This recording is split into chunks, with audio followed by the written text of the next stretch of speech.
Ma parole est toujours la même. Mes enfants, la paix soit avec vous. Vous êtes ici pour représenter 3 nations, mais pour moi il n'y a qu'un langage qui vous unit, le langage de l'amour. Et mes paroles ont pour seul but d'unir les cœurs, de sorte qu'aucune barrière ne vous sépare.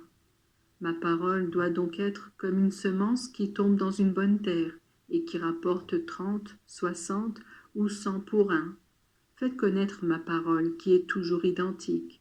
Elle résonna d'abord dans l'Ancien Testament par l'intermédiaire des prophètes, puis elle fut prêchée par moi sur les routes de Palestine, et après avoir été enflammée d'amour et éclairée par l'Esprit Saint, mes apôtres la répandirent dans le monde entier. Vous l'entendez de nouveau maintenant, le langage est toujours le même. Je vous demande prière et pénitence, mais je vous demande surtout d'aimer, de comprendre et toujours pardonner.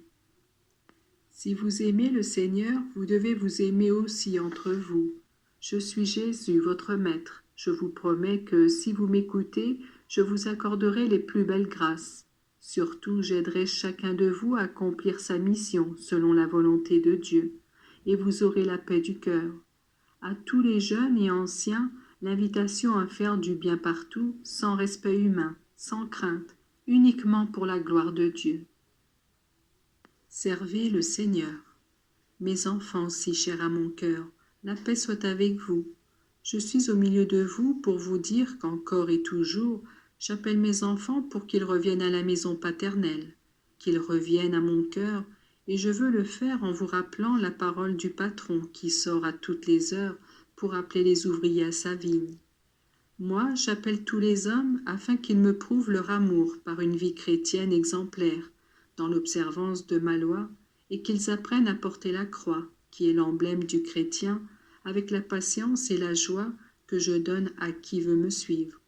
J'appelle d'abord le peuple d'Israël à suivre la loi de Dieu d'une manière particulière.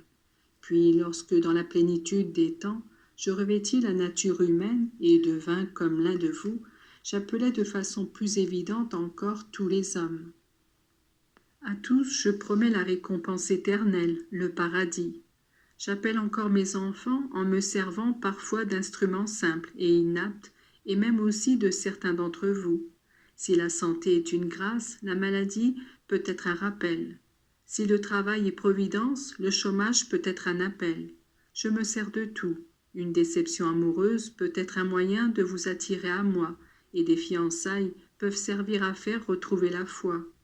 Sachez que Dieu est très sage, et toute chose voulue par lui est aussi conduite à bonne fin pour le salut des âmes. Celui qui arrive le premier aura la même récompense que les derniers arrivés, car être au service de Dieu est un don et celui qui le reçoit, bien vite, a plutôt une responsabilité qu'un droit à la récompense.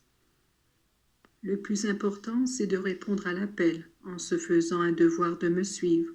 Moi, je viens avec toi, Seigneur, doit répondre chacun de ceux qui entendent l'appel du ciel. Je viens avec toi et je ne veux pas pécher. Je viens avec toi et je veux te faire connaître après t'avoir connu et aimé. Un denier fut la récompense que le maître de la vigne donna à tous ceux qui le servirent, en commençant par le dernier, celui qui était allé à la vigne à 5 heures du soir.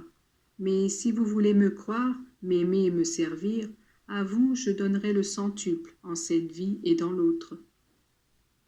Je vous bénis, mes enfants. Je bénis les jeunes qui, avec abnégation, avec sacrifice et avec foi, s'occupent des œuvres d'apostolat, surtout celles qui concernent la diffusion de la divine parole et le chapelet. Je bénis les pères présents. Votre venue ici n'est pas sans motif et ne sera pas sans bienfait.